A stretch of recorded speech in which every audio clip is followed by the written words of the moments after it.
Sources of ancient Indian history. This topic is already started in the last class, and this is the continuation part of the same topic. The sources are very important for the reconstruction of history. Without sources, it is very difficult to understand or to know about our past or important events of the past. ಅಂದರೆ ಯಾವುದೇ ಮೂಲಗಳಿಲ್ಲದಿದ್ದರೆ ನಮಗೆ ನಮ್ಮ ಪ್ರಾಚೀನ ಒಂದು ಜನರ ಜೀವನ ಅಥವಾ ನಮ್ಮ ಪೂರ್ವಜರು ಯಾವ ರೀತಿ ಜೀವನ ನಡೆಸ್ತಾ ಇದ್ರು, ಯಾವ ರೀತಿ ಅವರ ಚಟುವಟಿಕೆಗಳು ಆರಂಭ ಆಯಿತು, ಇಲ್ಲಿ ಚಟುವಟಿಕೆಗಳು ಅಂದರೆ ಪೊಲಿಟಿಕಲ್ ಇರ್ಬೋದು, political life, economic, social, religious and other, ಇದೆಲ್ಲ ಹೇಗೆ ಆರಂಭ ಆಯಿತು, ಯಾವ ರೀತಿ, ದಟ್ ಈಸ್ ಇವಲ್ಯೂಷನ್ ಅಂತ ಕರೀತೇವೆ. ಮನುಷ್ಯನು ಒಮ್ಮೆಲೆ ಏನಾಗಲಿಲ್ಲ, ಅವನು ಡೆವಲಪ್ ಆಗಲಿಲ್ಲ ಅಥವಾ ಒಮ್ಮೆಲೆ ಅವನು ಇವಾಲ್ವ್ ಆಗಲಿಲ್ಲ, ಅಂದರೆ ಅವನ ವಿಕಸನ. ಇಲ್ಲಿ ಇವಲ್ಯೂಷನ್ ಅಂದ್ರೇನೋ ವಿಕಸನ. ಮನುಷ್ಯನು ಸ್ಲೋಲಿ, ತುಂಬ slowly, always this evolution is a continuous slow process. That is a slow process and that is a continuous process ಅಲ್ವಾ. ಇವಲ್ಯೂಷನ್ ಬಗ್ಗೆ ನಾವು ಆಲ್ರೆಡಿ ನೀವು PUC ಡಿಸ್ಕಸ್ ಮಾಡಿರಬೇಕು. ಸೊ ಮನುಷ್ಯನೇನು ಮಾಡ್ದ, ಮಿಲಿಯಗಟ್ಟಲೆ ವರ್ಷಗಳು ತಗೊಂಡವು ಅವನಲ್ಲಿ ಕೆಲವು ಸಣ್ಣ ಸಣ್ಣ ಏನು ಮಾಡಲಿಕ್ಕೆ ಚೇಂಜಸ್ಗಳು ಆಗಲಿಕ್ಕೆ. ಚೇಂಜಸ್ ಅಂದರೆ ಅವನಲ್ಲಿ ಬದಲಾವಣೆಗಳು ಕಂಡು ಬರಲಿಕ್ಕೆ. ಸೊ ಹಿಯರ್ ಇದೆಲ್ಲ ನಾವು ತಿಳ್ಕೊಳ್ಬೇಕಾದ್ರೆ ನಮಗೆ ಬೇಕಾಗುವಂತಹದ್ದು ಮೇನ್ಲಿ ಏನು ರೆಕಾರ್ಡ್ಸ್ ಉಂಟು, ರೆಕಾರ್ಡ್ಸ್ ಏನು ಉಂಟು. ಸೊ ದಟ್ ಈಸ್ ಸೋರ್ಸಸ್, ಅಥವಾ ಅದನ್ನು ಆಧಾರಗಳು ಅಂತ ಹೇಳ್ತೇವೆ, ಅಥವಾ ಮೂಲಗಳು, ಇತಿಹಾಸದ ಮೂಲಗಳು. ಇತಿಹಾಸ ತಿಳ್ಕೊಳ್ಳಿಕ್ಕೆ ನಮಗೆ ಸಹಕರಿಸುವಂತಹ ಮೂಲಗಳು ಯಾವುವು, ಆಧಾರಗಳು ಅಥವಾ sources. The sources are very important to reconstruct the history or writing of history. Ancient Indians were very active in politics. They were very active in political field, in society, in religion or in their beliefs, in economy, art, science, literature, etc. And to prove this, we have many examples also. ಅಲ್ವಾ, our political life, ಅವರು ತುಂಬ ಒಳ್ಳೆಯದಿತ್ತು, ರಾಜಕೀಯ ಜೀವನ ಇತ್ತು. ತಿಳ್ಕೊಳ್ಳಿಕ್ಕೆ ನಮಗೆ ಅದಕ್ಕೆ ಪೂರಕವಾದ ಅನೇಕ ಮಹಾಜನಪದಾಸ್, ಅಂದರೆ ಸಿಟಿಗಳು ಸಿವಿಲೈಸೇಷನ್ ಡೆವಲಪ್ ಆಯಿತು, ನಂತರ ಅಲ್ಲೇನಾಯಿತು ಮಹಾಜನಪದಾಸ್, ನಂತರ ಕ್ಲಾನ್ಸ್ಗಳು ಬಂತು, Mahajanapadas, and that also leads to the dynastic rule. ಅಲ್ಲಿ ಎರಡು ವಂಶಗಳು, ಚಂದ್ರವಂಶ ಮತ್ತು ಸೂರ್ಯವಂಶ ಅಂತ ಎರಡು ರೂಲಿಂಗ್ ಕ್ಲಾನ್ಸ್ಗಳೇ ಬರ್ತವೆ. ಮತ್ತು ಅಲ್ಲಿಂದ ಅನೇಕ ಅರಸರು ಬರ್ತಾರೆ ಆ ಕ್ಲಾನ್ಸಿಂದ. Then they also ruled effectively. That is during ancient times. That is political. Social, again social organization is also very good. Then economy ಇರ್ಬೋದು, ಸೈನ್ಸ್ ಇರ್ಬೋದು. ಸೈನ್ಸಲ್ಲಿ ಕೂಡ ಅನೇಕ ಏನಾಗಿದೆ ಕಾಂಟ್ರಿಬ್ಯೂಷನ್ಸ್ಗಳು ಆಗಿವೆ ಪ್ರಾಚೀನ ಕಾಲದಲ್ಲಿ. ಬಟ್ ಅದು ಅಷ್ಟು ಏನಾಗಲಿಲ್ಲ, ಬೆಳಕಿಗೆ ಬಂದಿರಲಿಲ್ಲ. ಅದು ನಂತರ ಈಗ ಏನಾಗ್ತದೆ, ಏನು ನಾವೀಗ ಫೈಂಡ್ ಔಟ್ ಮಾಡ್ತೇವೆ, ಏನು ಡಿಸ್ಕವರ್ ಮಾಡ್ತೇವೆ, actually all those things were known to our ancient people. And mainly these ancient people, they were involved in multi-dimensional activities. Means they were involved in various activities. ಕೇವಲ ರಾಜಕೀಯ ಜೀವನಕ್ಕೋಸ್ಕರ ಮಾತ್ರ ಅಥವಾ ಕೃಷಿ ಅಥವಾ ಕೇವಲ ಆರ್ಥಿಕ ಚಟುವಟಿಕೆ ಮಾತ್ರ ಈ ಒಂದೊಂದು ಫೀಲ್ಡಿಗೆ ಮಾತ್ರ ಅವ್ರು ಏನ್ಕೊಳ್ಳಿಲ್ಲ, ಇಂಪಾರ್ಟೆನ್ಸ್ ಕೊಡಲಿಲ್ಲ. ಎಲ್ಲ ಮಲ್ಟಿ ಡೈಮೆನ್ಷನಲ್, ಎಲ್ಲದರಲ್ಲೇ ಕೂಡ ಅವ್ರು ಏನಾಗಿದ್ರು, ಆ್ಯಕ್ಟಿವ್ ಆಗಿದ್ರು. And all these activities had not been systematically and scientifically recorded. ನಾನು ಆಲ್ರೆಡಿ ಹೇಳಿದೆ, ಆ್ಯಕ್ಚುಲಿ ಇತಿಹಾಸವು ನಮ್ಮ ಏನಾಗಿದೆ, systematic study of the past events. ಈಗ ಸಿಸ್ಟಮ್ಯಾಟಿಕ್ ಸ್ಟಡಿ ಮಾಡಬೇಕಾದ್ರೆ ಹೇಗೆ ಮಾಡೋದು? ಈಗ ನಾವೀಗ ಕ್ಲಾಸ್ ರೂಮಲ್ಲಿ ಕೂತ್ಕೊಂಡು ಏನು ಅಧ್ಯಯನ ಮಾಡ್ತಾ, ಇಟ್ ಇಸ್ ಸಿಸ್ಟಮ್ಯಾಟಿಕ್ ಸ್ಟಡಿ. ಯಾಕೆಂದ್ರೆ ನಮ್ಮಲ್ಲಿ ಎಲ್ಲವೂ ಏನಿದೆ, ಮೆಟೀರಿಯಲ್ಸ್ ಇದೆ ಅಲ್ವಾ, ಹ್ಯಾಂಡಿ ಇನ್ಫಾರ್ಮೇಷನ್ ನಮ್ಮ ಕೈಯಲ್ಲಿ ಇರುವಾಗ ಏನಾಗಿದೆ, ಅದೊಂದು ಸಿಸ್ಟಮ್ಯಾಟಿಕ್. ನಾವು ಹುಡುಕೊಂಡು ಹೋಗ್ಬೇಕಂತಿಲ್ಲ. ಈಗ ಹರಪ್ಪದ ಬಗ್ಗೆ ಸ್ಟಡಿ ಮಾಡಲಿಕ್ಕೆ ನಾವು ಹರಪ್ಪಕ್ಕೆ ಹೋಗಬೇಕು ಅಂತಿಲ್ಲ, ನಮ್ಮಲ್ಲಿ ಎಲ್ಲ ರೆಕಾರ್ಡ್ಸ್ ಇದೆ. ಈಗಂತೂ ಬೇಕಾದಷ್ಟು ಏರಿಯಲ್ಲಿ ಸಿಗ್ತದೆ ನಮಗೆ, ಎಲ್ಲವೂ ಇಂಟರ್ನೆಟ್ಟಲ್ಲಿ ಗೂಗಲಲ್ಲಿ ಅಥವಾ ವಿಕಿಪೀಡಿಯಾದ ಮೂಲಕ ನಾವು ಯಾವುದೇ ವಿಷಯದ ಬಗ್ಗೆ ಏನು ತಿಳ್ಕೊಳ್ಳಿಕ್ಕೆ ಸಾಧ್ಯ ಆಗಿದೆ.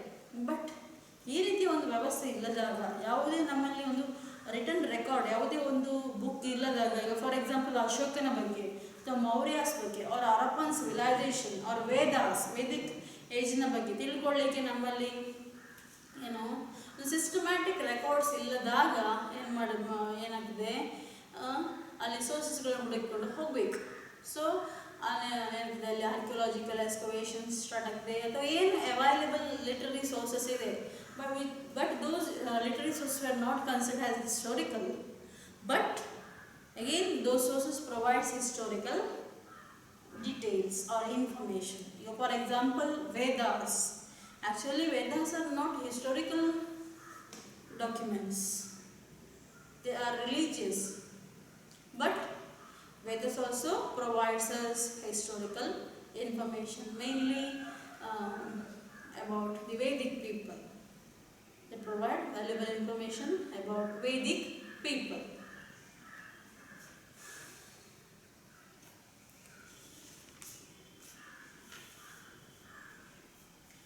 Here, first we are going to discuss about literary sources, and under the literary sources we have indigenous literary sources, means the written records of India, written records which were written by Indians, that is in ancient times, that is indigenous literary accounts.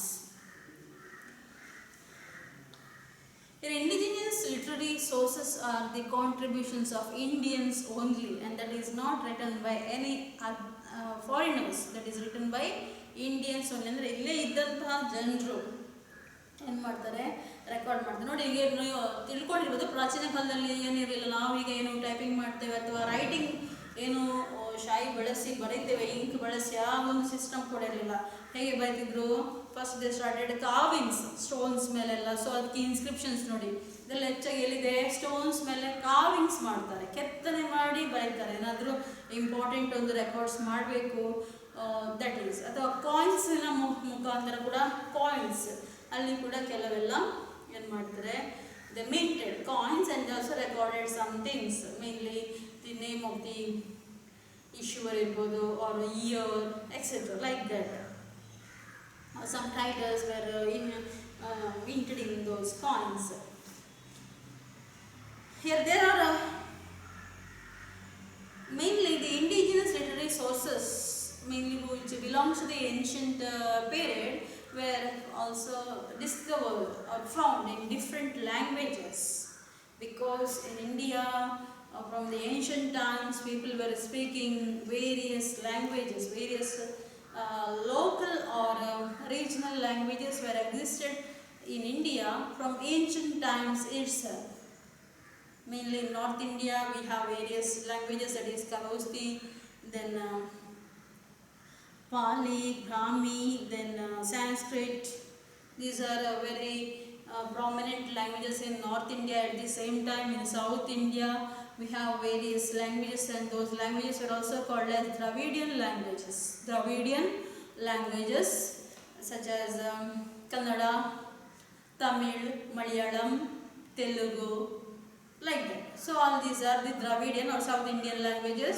And in North India, prominent languages, regional languages were Pali, then Kharosthi, Brahmi, then Sanskrit. So all those literary works which were composed or written during ancient period also available in these different languages.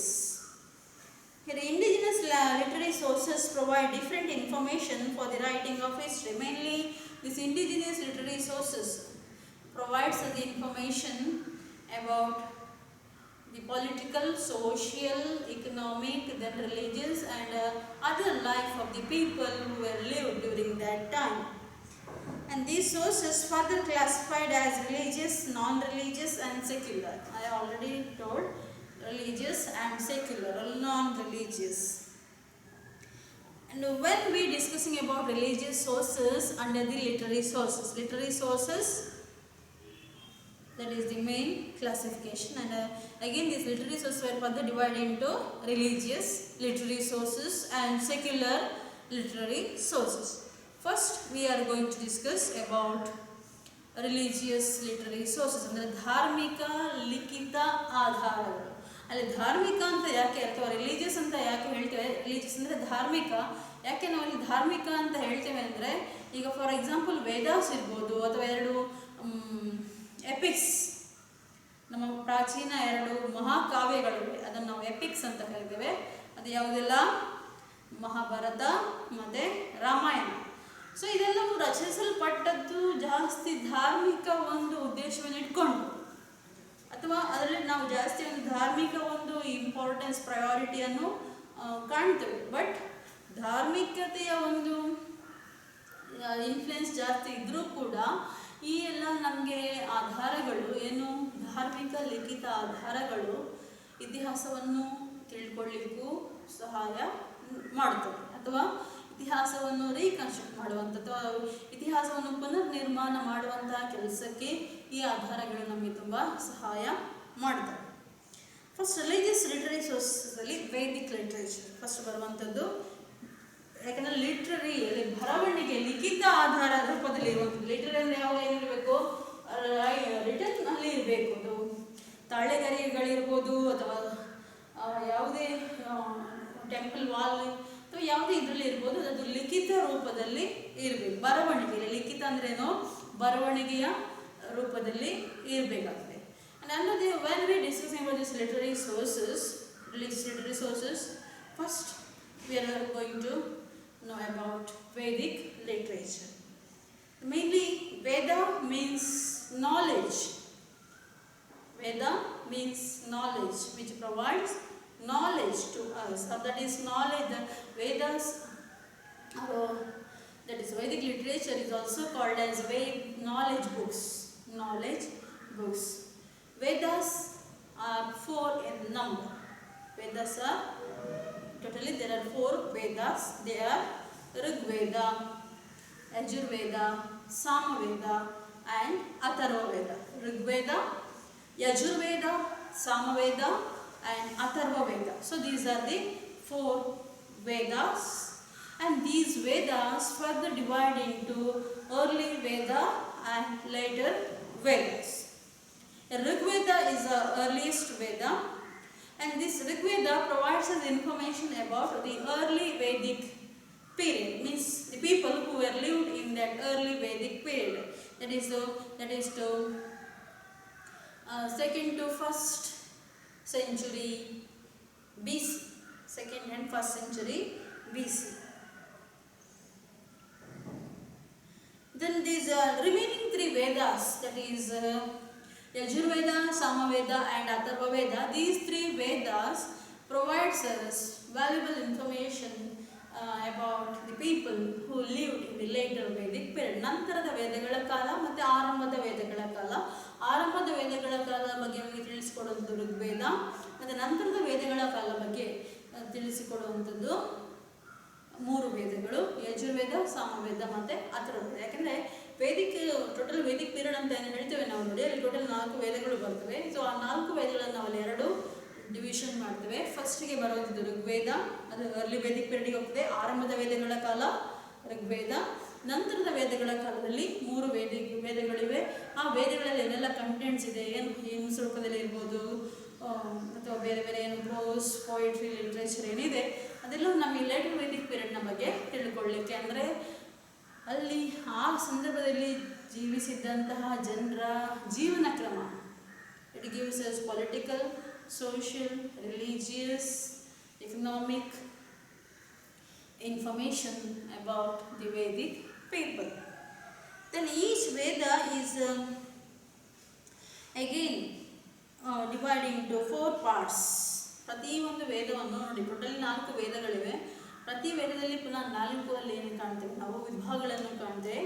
Each Veda was divided into 4 parts. They were Samhita, Brahmana, Aranyaka, and Upanishad. Samhitas, Brahmanas, Samhita, then Aranyaka, and Upanishad. So these are the 4 parts of each Veda.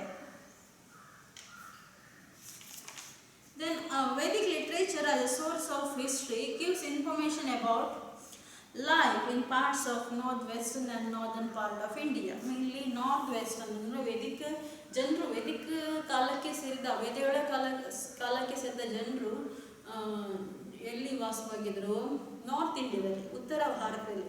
So ಈ ವೇದಗಳು ನಮಗೆ ಜಾಸ್ತಿ ನಮಗೆ ಮಾಹಿತಿಯನ್ನು ಒದಗಿಸುವಂಥದ್ದು ಉತ್ತರ ಭಾರತದಲ್ಲಿ ನೆಲೆಸಿದಂತಹ ಜನರ ಬಗ್ಗೆ.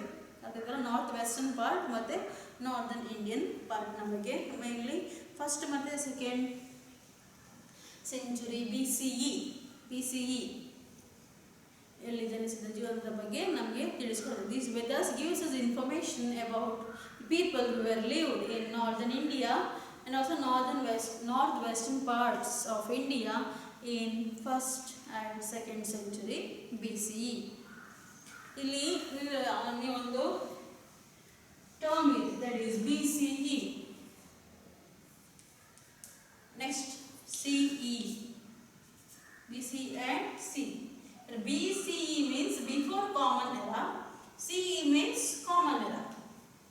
BCE means before common era and CE means common era. ಇಲ್ಲಿ ಬಿಫೋರ್ ಕಾಮನ್ era ಅಂದರೆ ನಾವು ಮುಂಚೆ ಹೇಳ್ತಿದ್ದೆವು ಕ್ರಿಸ್ತ ಪೂರ್ವ, CE ಕ್ರಿಸ್ತ ಪೂರ್ವ, BC ಅಂತ ಹೇಳ್ತಿದ್ದೇವಲ್ಲ ಬಿಫೋರ್ ಕ್ರೈಸ್ಟ್ ಅಥವಾ ಏನು ಕ್ರಿಸ್ತ ಪೂರ್ವ. ಇಲ್ಲಿ CE ಅಂದರೆ ಕಾಮನ್ era ಅಂದರೆ ಕ್ರಿಸ್ತ ಶಕ. CE ಅಂದರೆ ಕಾಮನ್ era ಕ್ರಿಸ್ತ ಶಕ.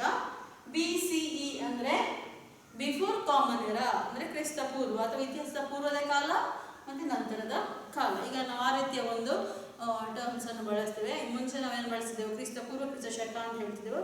ದಟ್ ಇಸ್ ಸೇಮ್ ಅದೇ ರೀತಿ ಬಟ್ ಅಲ್ಲಿ ನಾವು ಬಳಸುವಂತಹ ಪದಗಳು ಮಾತ್ರ ಬೇರೆ. BCE ಮತ್ತು CE ಬಿಫೋರ್ ಕಾಮನ್ era ಮತ್ತು ಕಾಮನ್ era. ಇಷ್ಟು ನಾವು ವೇದಿಕ್ ಲಿಟ್ರೇಚರ್ ಬಗ್ಗೆ. ನೆಕ್ಸ್ಟ್ ಲಿಟ್ರರಿ ಏನು ರಿಲಿಜಿಯಸ್ ಲಿಟ್ರರಿ ಸೋರ್ಸಲ್ಲಿ ಬರುವಂಥದ್ದು epics.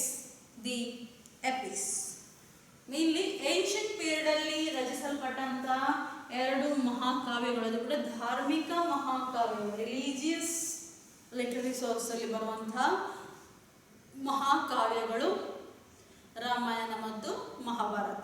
The Ramayana and Mahabharata, these are the 2 great epics of India, and these 2 great epics also provides us lot of information about history, or it all helps us to reconstruct the history of ancient India. Then after epics we have the Puranas. Actually Purana means old alwa. Purana andrenu old, ಹಿಂದಿನದು.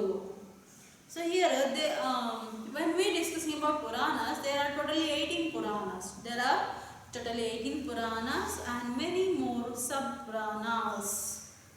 Mainly ಏನಾಗಿದೆ 18 ಪುರಾಣಗಳಿವೆ ಮತ್ತು ಈ ಥರ ಏನು ಸಣ್ಣ ಪುರಾಣಗಳೆಲ್ಲ ಇವೆ. The Puranas are supposed to have 5 characteristics. ಅಥವಾ ಪುರಾಣಗಳಲ್ಲಿ ಏನು 18 ಪುರಾಣಗಳಿವೆ ನೋಡಿ. ಬೇರೆ ಬೇರೆ ಪುರಾಣಗಳಲ್ಲಿ ಭಗವತ ಇರ್ಬೋದು, ಗರುಡ, ಪದ್ಮ, ವರಹ, ನಾರದ, ವಿಷ್ಣು, ದೆನ್ ಬ್ರಹ್ಮ ಪುರಾಣ, ದೆನ್ ಮತ್ಸ್ಯ ಪುರಾಣ, ಸೊ ಸ್ಕಂದ ಪುರಾಣ, ಹೀಗೆ 18 ಬೇರೆ ಬೇರೆ ಪುರಾಣಗಳಿವೆ. ಸೊ ಈ 18 ಪುರಾಣಗಳಲ್ಲಿ ಕೂಡ 5 ಲಕ್ಷಣಗಳಿವೆ. 5 characteristics there are Panchalakshanas, and those explains about the creation of the world, then recreation, ಪುನಃ ನಿರ್ಮಾಣ ಅಂತ ಹೇಳಿದಲ್ಲ, recreation, then the periods of various manus, then genealogies of gods and goddesses, then the account of royal dynasties. This Puranas also gives us ಅಂದರೆ ಹೆಚ್ಚಾಗಿ ಧಾರ್ಮಿಕ ವಿಚಾರಗಳ ಬಗ್ಗೆ ನಮಗೆ ಮಾಹಿತಿಯನ್ನು ನೀಡ್ತದೆ ಪುರಾಣಗಳು. ನೋಡಿ ಅಲ್ಲಿ ಕ್ರಿಯೇಷನ್ ಅಂದರೆ ಈ ಏನು ಪ್ರಪಂಚದ ರಚನೆ ಹೇಗೆ ಆಯಿತು, ಯಾರು ಸೃಷ್ಟಿದ್ರು, ಸೃಷ್ಟಿಕರ್ತ ಯಾರು, ದಟ್ ಈಸ್ ಕ್ರಿಯೇಷನ್. ಪುನಃ ರೀಕ್ರಿಯೇಷನ್ ಆಗಿರ್ಬೋದು, ಪುನರ್ ರಚನೆ ಆಗಿರ್ಬೋದು. ದೆನ್ ಅಬೌಟ್ ವೇರಿಯಸ್ ಮನೂಸ್ ಅಂದರೆ ಮನ್ವಂತರಾಸ್ ಅಂತ ಹೇಳ್ತೇವೆ. Then genealogies of gods, then goddesses, rishis etcetera. Then it also provides an account of royal dynasties. ಅಲ್ಲಿದ್ದಂಥ 2 ರಾಯಲ್ ಡೈನಾಸ್ಟಿಗಳು ಅಂದರೆ ರಾಜವಂಶಗಳು. ರಾಯಲ್ ಡೈನಾಸ್ಟಿ ಅಂದರೆ ರೂಲಿಂಗ್ ಫ್ಯಾಮಿಲೀಸ್ ಅಥವಾ ರಾಜವಂಶಗಳು ಅಂತ ಹೇಳ್ತೇವೆ. Basically Puranas tells us about 2 royal families. They were Suryavamsha and Chandravamsha. The lineage of Suryavamsha and Chandravamsha. So ಅಲ್ವಾ, ಈ ಅರಸನು ಚಂದ್ರವಂಶಕ್ಕೆ ಸೇರಿದವನು ಸೂರ್ಯವಂಶಕ್ಕೆ. ಲೀನೇಜ್ ಅವರ ಒಂದು ಆರಂಭ ಉಗಮ ಹೇಗಾಯಿತು. Then these Puranas have account of mountains, rivers, then various places. So, in this way, the study of Puranas helps us to know about geographical features of India, mainly geography of India, that is from the beginning. ಈಗ ಪುರಾಣಗಳು ಕೇವಲ ಕೆಲವು ಮಾತ್ರ ಅನೇಕ ಮಾಹಿತಿಗಳನ್ನು ನೀಡುತ್ತೆ, ಕೇವಲ ಧಾರ್ಮಿಕ ವಿಚಾರಗಳ ಬಗ್ಗೆ ಮಾತ್ರ ತಿಳಿಸಿದೆ, ಬೇರೆ ಬೇರೆ ವಿಚಾರಗಳ ಬಗ್ಗೆ ತಿಳಿಸೋದ್ರಿಂದ ನಮಗೆ ಪುರಾಣಗಳಿಂದ ಏನಾಗ್ತದೆ, ಬೇರೆ ಬೇರೆ ಸ್ಥಳ ಪುರಾಣಗಳಿರ್ಬೋದು, R we also know about mountains, rivers, etc. So all this helps us to know about geographical features. Then Puranas also reflect the emergence of religious cults based on devotion. Puranas also reflect the emergence of religious cults based on devotion ಅಂದರೆ ಭಕ್ತಿಯ ಒಂದು ರೂಪದಲ್ಲಿ, ಭಕ್ತಿ ಮಾರ್ಗದಲ್ಲಿ ಏನು ಬೇರೆ ಬೇರೆ ಧಾರ್ಮಿಕ ಪಂಥಗಳು, ರಿಲಿಜಿಯಸ್ ಕಲ್ಟ್ ಅಂದರೆ emergence of various religious cults based on devotion. Devotion ಅಂದರೆ ಭಕ್ತಿ ಅಂತಕ್ಕಂಥಲ್ಲ, ಬೇರೆ ಬೇರೆ ಭಕ್ತಿಯ ಮಾರ್ಗದಲ್ಲಿ ಏನು ಬೇರೆ ಬೇರೆ ಧಾರ್ಮಿಕ ಪಂಥಗಳು ಕೂಡ ಆರಂಭ ಆಯಿತು. ಮೇನ್ಲಿ ದೋಸ್ ಕಲ್ಟ್ಸ್, ಶೈವ ಕಲ್ಟ್ ಇರ್ಬೋದು, ವೈಷ್ಣವ cult, or the cult which was mainly reflects goddess Shakti, etc. ಹೀಗೆ ಬೇರೆ ಬೇರೆ ಏನು religious cults were also started mainly based on the devotion or the impact of devotion. Then these Puranas have social and religious values also.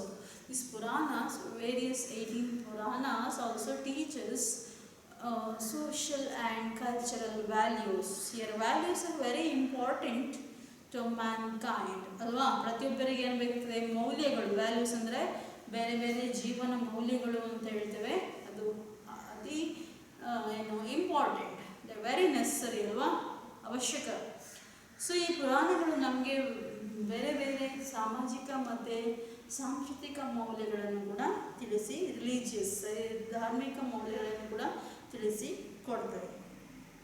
After Puranas we have Dharmashastras, various actually Dharmashastras. The Sanskrit word dharma is very rich in meaning and difficult to translate. Actually ನಮಗೆ ಧರ್ಮ ಅಂತ ಹೇಳುವಾಗಲೇ ಏನಾಗ್ತೇವೆ, ನಾವು alert ಆಗ್ತೇವೆ ಅಲ್ವಾ. So here actually that is very rich word but very difficult to define. ಅಂದರೆ ನಾವು ಇದೇ ಧರ್ಮ ಅಂದರೆ ಇದೇ ಧರ್ಮಶಾಸ್ತ್ರ ಅಂದರೆ ಏನು ಅಂತ ಒಂದು ಡೆಫಿನೆಟ್ ಮೀನಿಂಗ್ ಅನ್ನು ಹೇಳಲಿಕ್ಕೆ ತುಂಬ ಕಷ್ಟ. ದಿ ಕಾನ್ಸೆಪ್ಟ್ ಆಫ್ ಧರ್ಮ is based on the idea that the universe is governed by a certain natural law. Universe is governed by a certain natural. The concept of dharma is based on the idea that the universe is governed by a certain natural law. ಅಂದರೆ ಈ ಧರ್ಮಶಾಸ್ತ್ರದ ಪ್ರಕಾರ ಈ ಜಗತ್ತು ಏನಾಗಿದೆ, ಒಂದು universal ಅಂದರೆ ಎಲ್ಲರಿಗೆ ಅಪ್ಲಿಕೇಬಲ್ ಆಗುವ ಒಂದು ಲಾ, ಕಾನೂನಿನ ಅಥವಾ ಒಂದು ವ್ಯವಸ್ಥೆಯ ಆಧಾರದಲ್ಲಿ ಏನಾಗಿದೆ ನಡೀತಾ ಉಂಟು. ಅಂದರೆ ಒಂದು ಶಾಸ್ತ್ರ ಇದೆ, ಅದೆಲ್ಲವನ್ನು ಏನು ಮಾಡ್ತದೆ, ನಿಗ್ರಹಿಸ್ತದೆ, ಅಥವಾ ಎಲ್ಲವನ್ನು ಏನು ಮಾಡ್ತದೆ, ಕಂಟ್ರೋಲ್ ಮಾಡ್ತದೆ ಅಂತ ಈ ಧರ್ಮಶಾಸ್ತ್ರಗಳು ತಿಳಿಸಿಕೊಡ್ತವೆ. ದಿ ಕಾನ್ಸೆಪ್ಟ್ ಆಫ್ ಧರ್ಮ is based on the idea that the universe is governed by a certain natural law. A special group of Sanskrit texts dealing specifically with dharma are collectively known as Dharma Shastra. A special group of Sanskrit texts, ಅಂದರೆ ಒಂದು ಸಂಸ್ಕೃತದ ಒಂದು ಗ್ರಂಥ, dealing specifically with dharma are collectively known as Dharma Shastra. Dharma Shastras deals with the social behavior and other personal issues like civil and criminal law. Dharma Shastras deals with social behavior and other personal issues like civil and criminal law. Then after that we have Buddhist and Jaina literary works. These are also religious literary works, and but these two religions were founded in 6th century BC. And these two religious literary works, that is Buddhist and Jaina literary works, also provides us a lot of information about the people who were lived during those times. So all this is about religious literary works. Religious literary works. Okay, thank you.